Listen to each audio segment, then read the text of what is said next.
Hi guys, welcome to the first show of the MCUEx, the official show of the MCUExchange. We're here today to kick things off, and hopefully, we'll be doing this weekly. Try and get out about Friday mornings, depending on news and how it comes out. Let's kick things off today. I'm Jeremy Stewart, and these are my co-hosts, Addie Hayes and Doug Herring. Hi, everybody. Hi. I'll kind of explain the show a little bit. Basically, if you follow the MCUExchange, good, you should, it's great. And if you don't, make sure to check us out at MCUExchange.com. But we wanted to make the best Marvel news and discussion show on the internet.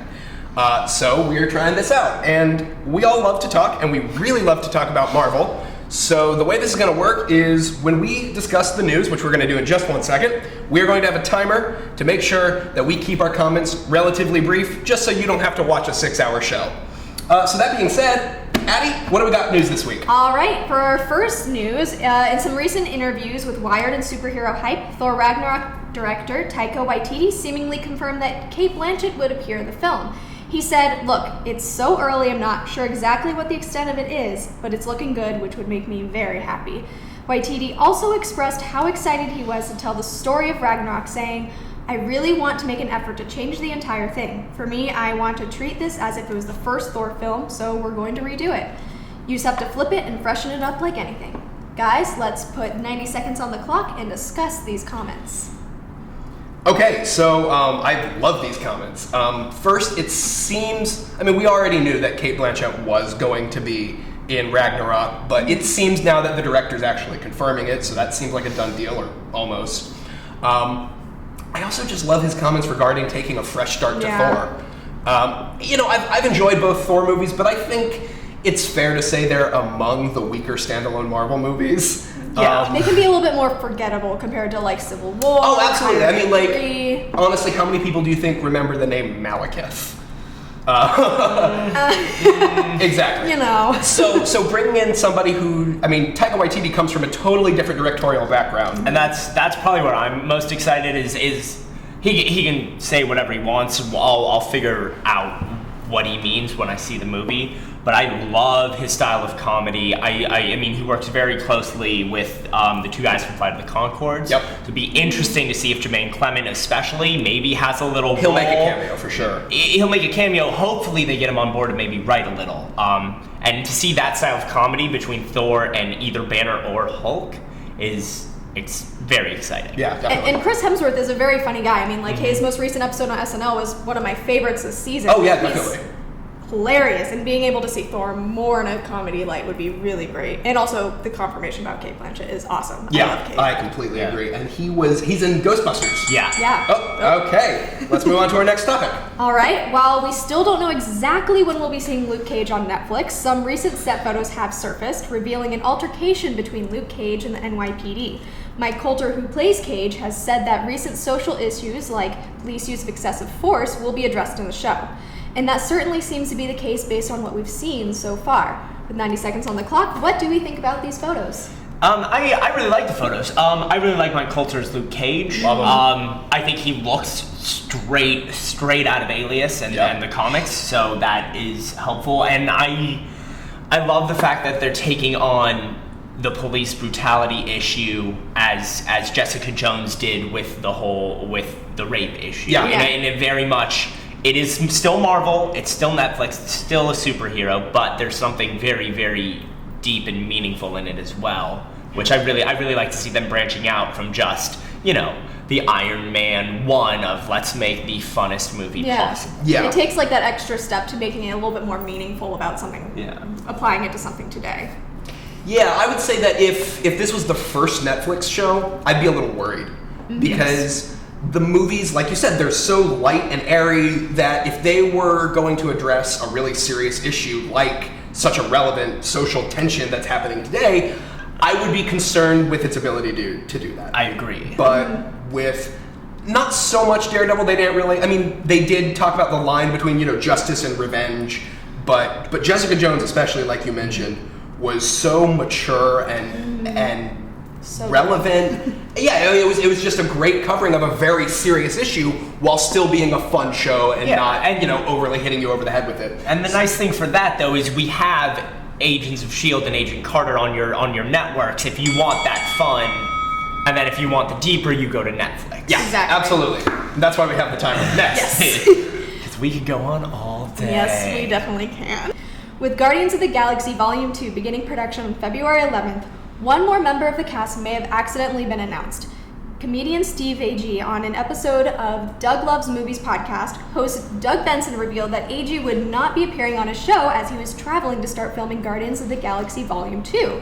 Agee recently worked on Gunn's other film, The Belko Experiment, so it would not be the first collaboration between the two. What do we think about Steve Agee possibly joining Guardians of the Galaxy Volume 2? Let's put 90 seconds on the clock and discuss. I frankly have no idea who he is. Really, I mean, I like when there are unknowns. It means he's going to Atlanta, to Pinewood, because that's where they're filming Guardians of the Galaxy 2, at least the big studio, Right. The studio set scenes Yeah. and that part of production. So, yeah, I know nothing about him, so I can't really say anything. I mean, Okay. I trust James Gunn. He brings his own people to a lot of the movies, and I always really like them. I trust him. I don't really know him either, so. Okay, well, I do know him. So you go ahead. I'm sure you guys have seen him. He's the kind of guy where if you look him up on IMDb and you look at his credits, he always plays like he'll be in a TV show in like 1 or 2 episodes. He's never really the leading man. He's always like a bit of a character actor who plays some kind of weirdo on the outskirts. But I think that's perfect for Guardians of the Galaxy too. Also, I mean, he's just hilarious. His stand-up's great. And I think his sense of humor fits perfectly with James Gunn and with Guardians of the Galaxy. He's perfect. I'd love to see him play like a Ravager. Okay. Yeah. Because, you know, the rumors that Yondu's gonna be a bigger role in this movie than he even was in Guardians of the Galaxy Volume 1. So if he was, you know, a new Ravager or a Ravager that we just haven't met yet, I think that'd be great. Does he have a certain style of comedy you can liken to someone else? To someone else. I see the timer's running out, and I'd have to think about that for much longer. Great, we'll get so back. I'll say no. If you think of it later, we'll come back. Sounds Bring it good. Nailed it. Wow, perfect timing. All right. Super Bowl 50 is coming this Sunday, and with it come a host of brand new trailers. While most studios have announced exactly which trailers they plan to air during the big game, Disney has remained surprisingly tight-lipped about what to expect. Still, it's a safe bet that we'll be getting a new trailer for Captain America: Civil War. In 90 seconds, let's talk about what we hope to see in the new trailer. I loved the first trailer. Yes. And really, Yes. I would just like to see a recut of those scenes. I am not a fan of the way modern trailers are made, where they spoil the entire film. Yeah. See the Batman v Superman trailer. Oh my goodness. I would much rather be in the dark about the story and what they've done differently from the comics. Yeah. I love the glimpses of Black Panther. I love the little Yeah. glimpses. And we've talked about not wanting to see Spider-Man, which I think No Spider-Man. I think we no all agree. Spider-Man. Yes. But I don't want to see anything new. yeah. Yeah. Okay. I mean, like, I don't know if the Spider-Man is because they're choosing to do that or if it's an issue with Sony marketing, which either way, I'm totally fine with, because Yeah. I would love to be sitting in the theater and that's the first time I see Spider-Man come across the screen. There would be real tears in my eyes.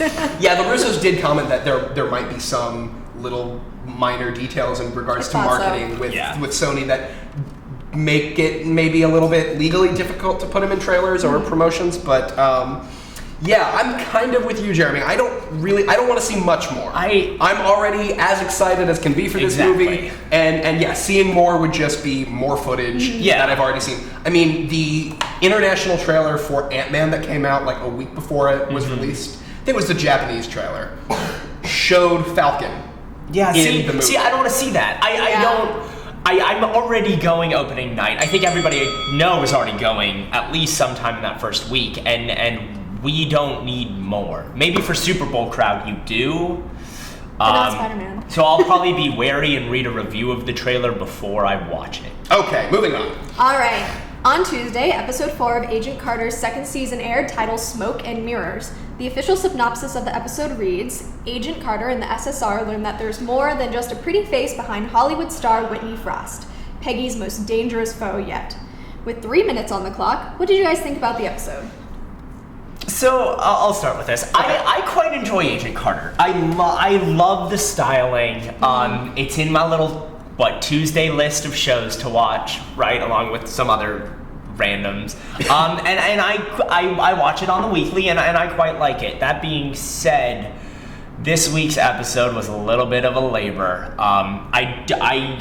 The flashback idea, I do not like the way they did it. I thought it took too much out of the story of present day, and we're already in the past in Agent Carter. I don't need to go back more and more and more. It's nice to see where they come from, but I just don't think it was executed well. I mean, I thought that the flashbacks are actually one of my favorite things about the episode, because you kind of saw how sexism played two different roles in Peggy's and Whitney's life. Peggy kind of fell into sexism, was going to just get married, not be a secret agent, and then finally when her brother dies, she does break through that. Well, then Whitney, she uses kind of had that. The opposite. Yeah, she uses that to her advantage. Right. And uses it as a mask, which I really thought was a great plan. Yeah, absolutely. I'll agree with you and completely disagree with you. Love it. In my review that I wrote for MCUExchange, I mentioned I had some problems with this episode, but the flashbacks were not one of them. I love the flashbacks, and not that there's much competition, but I think this episode made Whitney Frost one of the most interesting Marvel villains that we've ever seen. Yeah. Sure. My problem, I like the idea of the flashbacks. I like the story they told. I just do not like the way it was done, where it go flashback, present day, commercial break, flashback. Do you know what I mean? Commercial breaks kill. The commercial breaks are absolute murder on something like that. Okay, so that actually gets into something that I wanted to bring up, which is that this show is so serialized, telling one story, that when you break it up with commercials and a week between episodes, it doesn't work for me. It's not like Jessica Jones, when I can spend a day binging the entire season. Right, the problem though is that because it's on network, and because it takes place, again, 70 years ago, we know Peggy lives. That's true. We know what she does in her life. This is just filler, so it's too hard to do a serialized thing where they can't make us fear for the character's life like they can in any other show. Even though, plot armor and all that. Right. The problem with you say that, but we know Coulson's never gonna die in S.H.I.E.L.D. Yeah, but at the same time, we are 99% sure, but theoretically, there's nothing to stop them from killing him off besides, his contract. Which is a different discussion. Right. They cannot. Let me finish this.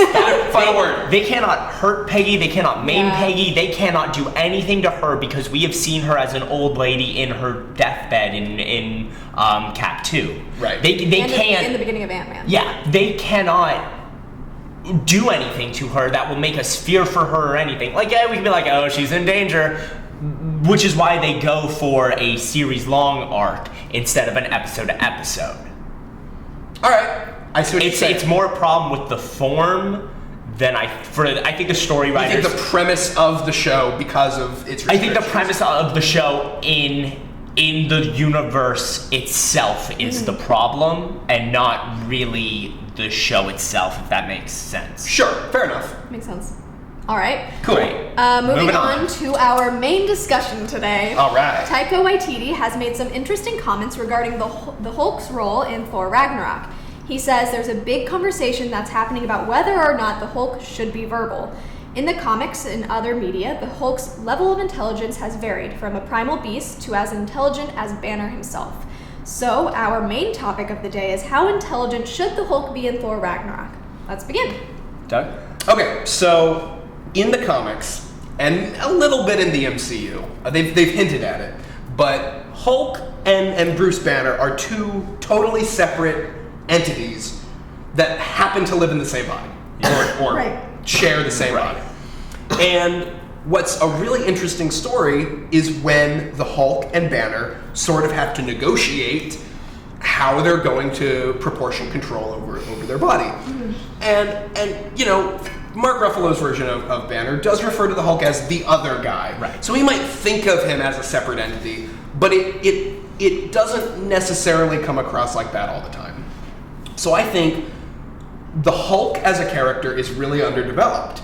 I think Bruce Banner as a character is great, and I love him, and Mark Ruffalo's awesome. Right. The Hulk as a character, I want to see more of. Yeah. We have no idea what he's capable of beyond his physical capabilities. Which even then, I don't think we know the full extent. That's very true. But okay, we've heard him talk. Puny God. Yeah. We've seen him fly a jet, a Quinjet at the end of Age of Ultron. So he is not mindless. He's not a primal beast. He's not completely primal. But he's not on the other end of being like as smart as Bruce himself. Well, Nor I don't think he ever should be. Yeah, no, exactly. I think seeing the Hulk with glasses writing on a chalkboard would be a bad idea. They Very did it in the strange. comics. I'm thinking like Cookie Monster level of intelligence. Yeah, I totally agree with like the kind of like he talks in third person. Yep. He can make sentences. Kind of like a Planet of the Apes ape. Actually, that's a much better analogy. You were saying, and I was like, well, that's a lot like Andy Serkis's Caesar. apes, and or really any of them in the second one. That's true. Reboot. That's actually a much But something like that, better like they clearly have cognition. And the other thing is that gives them the opportunity to learn, which Hulk has to have for character development. Yeah. Because if not, then you get to the problem that it's just Banner versus Beast, even if Beast can talk. Right. Well, But if he can learn. And I mean, not to the extent of, again, learn to put on glasses and teach a class at Columbia or wherever. Right.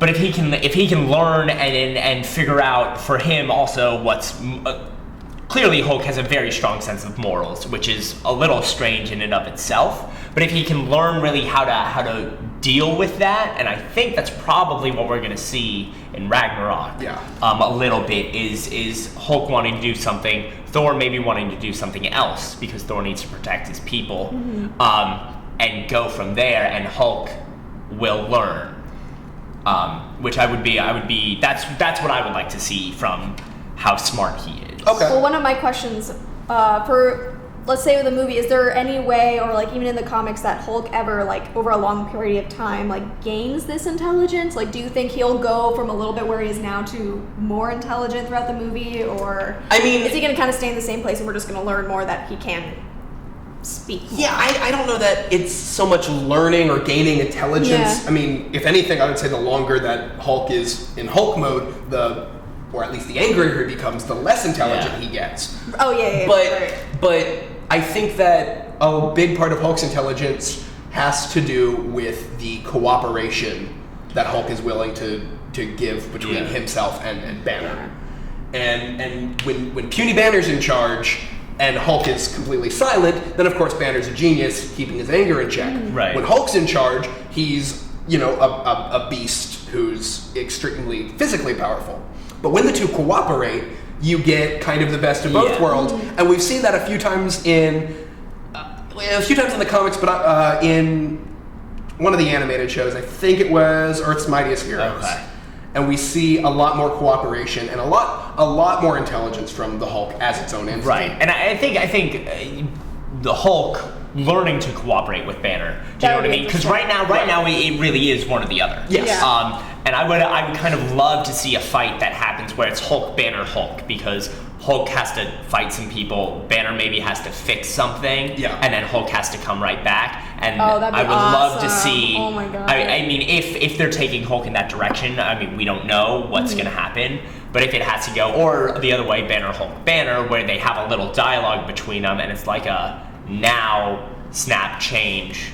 And then, oh shit, I need the other guy to fix this problem. That would be cool. I really like that it's idea. much more of a coexisting Sure. rather than you have one, you have the other.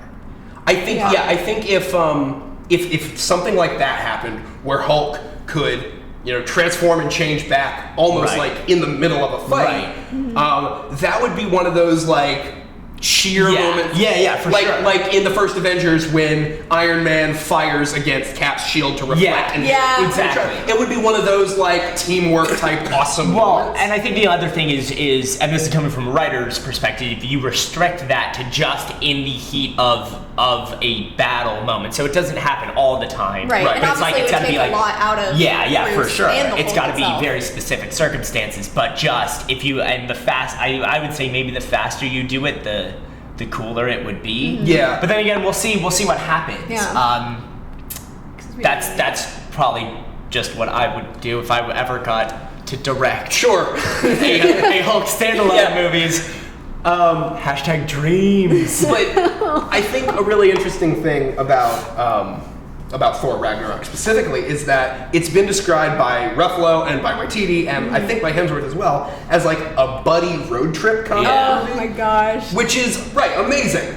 But that when Hulk and Banner are two different beings, that creates like a totally new character dynamic. You have Banner and Thor, but you also have Hulk and Thor and Banner and Hulk. So you almost have like 6 different relationship possibilities with just 2 characters. And then you also have Thor's group of friends. You have the other people from the Warriors Asgard. 3. Oh my god, Zachary Levi. He was such a great addition. It's actually interesting that you guys mentioned the Warriors 3 because another bit of news that I think broke last week. They were just confirmed? No, the opposite. Ray Stevenson, who plays Volstagg, has said that he's not sure if he's coming back yet. They haven't told him anything. Interesting. I would really like to see. I would love to see those. I love them. them. That was my favorite part of the Dark World. That whole escape from Asgard scene where they had Loki and the Warriors 3 and Hulk and Jane Foster. Forgot her name for a second. That's how forgettable she is. Don't get me started on that. She's the worst part of Thor. She really is the worst part of Thor. And Kat Denny might be up there. That's fair. That's all. I'll agree. The 2 of them together on screen. And the funny thing is, they're both talented enough. Oh yeah, very much. Yeah. We can all have our own personal issues with either one of them, but I love Natalie Portman outside of Thor. That's all. Outside of Thor and Star Wars. And out of Star Wars. Sorry. But that left me for a moment. See, I blocked that from my memory. But so when Thor Ragnarok is a cosmic road trip, that doesn't leave much room for Jane Foster. So that's a great thing. I mean, I'm sure she'll make an appearance. Some sort of small. Well, it also she didn't in Age of Ultron. It also depends. She's done. But she doesn't want it to depends do on the contract she signed because Marvel signs like Sebastian Stan, who plays Bucky Barnes. His contract is for 9 movies. So it long. is. But that doesn't mean he's going to. Yeah, they don't have. It just like Hugo Weaving played Red Skull. He also has like a 3-picture deal. He's been pretty outspoken about how he doesn't want to come back, and I don't think I don't think Marvel's gonna make him. But they could. I think it depends on what whoever's writing the story, whether they bring in Jane or not. And just knowing how Hollywood blockbusters work, love interest is a huge thing. True. And the Banner Hulk side probably isn't going to have it because it'd be too expensive to hire, Scarlett Johansson back. And she's got so much else to do. It'd be a lot easier for them to get Natalie Portman or maybe even Lady Sif. Yeah, I was gonna say you could for that. get Lady Sif for any sort of romantic interest because obviously I think that works better because the two of them they have great chemistry. Yeah, they have one. Whereas Portman and Hemsworth have no chemistry. The problem is Portman. I love Jamie Alexander. The problem is Jane Foster? Yeah, Jane Foster. Yes. See, we're all like messing it up. I can't remember the name. The problem is they've already been built up for 2 films. 3 if you include their little jab in Age of Ultron. Yeah, that's true. Ultron Breaks Free. They've already spent so much time that they're not going to say, "Oh, so we did that for 2 movies, throw it away." They're going to have to wrap her up somehow. They're either going to have to. If they want to do that, it's going to be something where they kill her off, or she. That's the dream. Meets someone else, Yeah. or Thor is just like, I don't want to endanger you. I think the 'Cause killing off would you're be a way more weak fun. human. Okay. Yes, but We're moving into Portland action, which is not the topic of Yes. the day. So I think it might be time to moving move on. we're moving into me trying to rewrite some of the script problems I have with this, which is a poor idea. Exactly. So let's head on to our final segment of the day. Great. So our final segment of the day, which will kind of change depending on the week, depending on what we feel. But for our very first episode, we thought we'd give you guys some of our recommendations for other movies to check out with actors or directors in the MCU. So I think today's pretty Thor based. It's all Thor. today's Great. Yeah, today the whole episode's Thor heavy. So recommendations are I don't know if Thor you can- heavy. yeah. Right, so recommendations are Thor heavy. So I'm recommending What We Do in the Shadows. It is Taika Waititi, the director of Thor Ragnarok. It's a movie directed by him. It's a mockumentary about a group of vampires living in a house together. And I can't say any more than that, but just go watch it. It's amazing. And a sequel's been announced entitled Yeah. I saw that. Werewolves. It was first started as a short. It was a short before it was a feature. And it's again a lot of the like YTT does. It's a lot of the crew from Flight of the Conchords. Yeah. It's that style of humor. So if you're into that, It's great. It's hilarious, and it really shows that Waititi is a very, very capable director, both Yeah. with humor, which Thor really needs, but also there are some, I don't want to say dramatic, but there are some more heavy or touching moments in What We Do in the for Shadows, sure. and he does those really well as well. And there's so. a couple, especially with that, and because of what the subject of vampires, there's a couple really good jump scares he does at the beginning. And there's a couple really interesting, they're not full-on fight scenes, but action chase sequences for that sure. really... I think that's probably one of the reasons he got this job is because that movie demonstrated his ability to check every box and not just be, you can only do comedy and let's see if you can do action, but it's much more of a, he's got a very specific style that I think will really lend itself. Completely agree. And so check that out. That's on HBO. If you have it, it's on HBO Go or Now or whatever you have. I'll go watch it tonight. Yeah, you should. You should. I'm you going should see to. it. I'm going It's to. great. That sounded amazing. It's awesome. Cool. So, Addie, what do you got? I'm going to recommend with the Cate Blanchett stuff. I'm going to recommend Carol. I just watched it like 2 weeks ago. She was nominated for an Oscar. She was nominated also for the Golden Globe. It didn't win. Brie Larson won over her, which is also a great movie. But if Brie Larson wasn't just kicking it with all the awards right now, I would definitely say Cate Blanchett would be the next person to be winning. Mm-hmm. Yeah. Carol is wonderful. She plays the title role of Carol. It's about a lesbian relationship. She's just magnificent in it. She's always magnificent in everything she ever does that I've seen. Yeah, she's no slouch. Yeah, and so I'm super excited about her coming. She's such a strong force on the film. For sure. Have either of you guys seen it? Yeah. You seen it? Yeah. Oh, I didn't know. I've you seen. saw it. I do that thing where I see all of the Oscar. Well, I do too. I didn't know you'd movies. already seen it. Yeah, I've done. My list is done. I was going Love to her. see it, and then I wound up seeing Spotlight for a second time instead. Oh. Because that's a great movie. There's bonus Mark recommendation. Ruffalo. I was going to say. There we bonus that go. one. Second Mark one. Ruffalo in that, and there's also It's my favorite thing Mark Ruffalo's done in like years. and he's phenomenal. in Phenomenal. that. So there, Yeah. I did a second. And recommendation. Rachel McAdams is in it, and Yeah. she's going to be Oh in my Doctor God. Strange. Yes. So Yes. bonus recommendation for you guys. You're Wow. welcome. Go see Spotlight. Great. And I- go see Carol. I'm gonna recommend Beast of No Nation, which is Idris Elba, who plays Heimdall, who is probably one up there in my top 3 favorite actors. Beast of No Nation is a Netflix release. It was produced, directed, and actually the director of photography is all the same guy who did the first season of True Detective.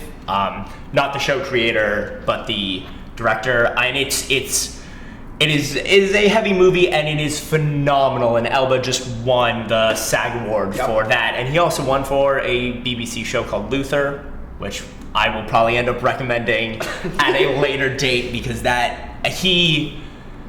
I really, really hope Heimdall has a bigger role in these. I think he's been so underutilized in the Thor movies. Yeah. And his prowess. I could definitely see him having a bigger role, I especially can with the little too. The Scarlet Witch. Yeah, Vision, and and he's it in depends there, on what they so- do with the bridge.